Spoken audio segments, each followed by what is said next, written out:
Hello and thank you for clicking on the video. Today I wanted to talk about PlayStation's upcoming state of play, which will be happening in maybe 24 hours from when this video goes live. I will be live streaming it. The link is in the description. And I wanted to talk about this one because out of everyone so far, this one feels really significant. There's been so much talk about what Sony is doing with PSVR2, and if you haven't been here before, this is a VR focused channel, so that's pretty much what I'll be talking about. If that's something you're interested in, please like and subscribe. Now, out of all the state of plays that I've covered, this is the one that I'm particularly interested in because there's a lot of questions about the future of PSVR2. This year so far, we haven't really had many PlayStation Studio titles. Sure, we've had some big hits, but I think they're from like other studios, but they're not directly PlayStation Studio titles. Now, what they're talking about is there's going to be 14 titles for PS5 and PSVR2. Now, when I look at that personally, what I'm thinking, and it does say it's going to be for over 30 minutes,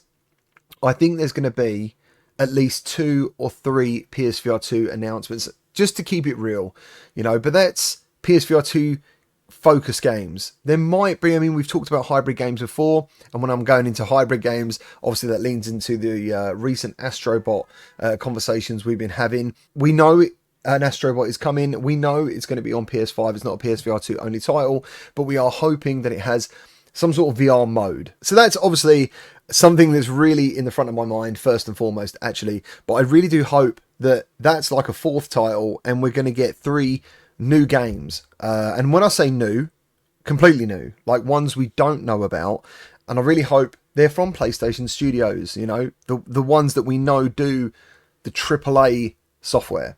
That's what I'm hoping for. That's kind of my expectations. And then next up, obviously, we have PS5 Pro might even be announced, and I think that's, I mean, to be honest, I'm very happy with the results that you get when developers really put the work in with PSVR2 and PS5 currently. But hey, wouldn't it be awesome with the PS5 Pro to be getting 120 Hz native on all our games, or even better graphics? Either way, I think that'd be absolutely amazing to find out about PS5 Pro tomorrow. And I want to know in the comments, like, would you guys consider upgrading? I mean, how long's PS5 been around? Is it since 2021? Actually, I just checked, it's from 2020. So yeah, we are like, I don't know, nearly 4 years in. So I guess it is time for that mid-gen refresh. I remember there was talk of PSVR 2 getting a mid-gen refresh similar to PSVR. Now, personally, I don't think that's going to happen. I just can't. I think if the interest was much higher and there was something I think that they could feel should be improved and worth the investment, they would have done it. It would be welcome. What would I change personally? I think I would probably get some volume buttons on the headset, because it's always a nightmare having to actually go into the menus and sort that out. Wireless would be amazing, but I honestly don't think that's going to happen. But that leads into talking about the PCVR adapter. So yesterday, or earlier today actually, I think it was, Sadly Bradley showed an image that it's gone into production, basically. And that'd be really cool to find out.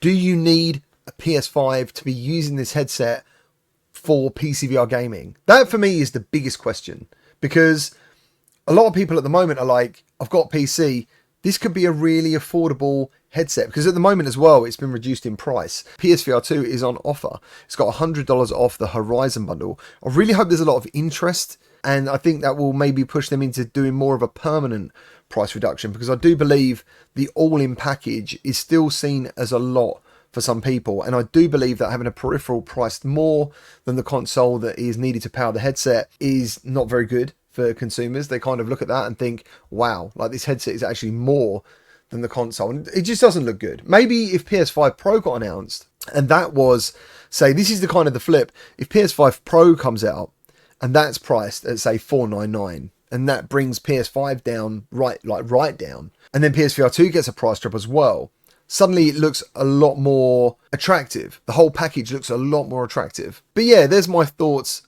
so far. I look forward to hearing what you're expecting from this state of play down in the comments. And again, if you can, please like and subscribe on the video. It really helps the channel grow.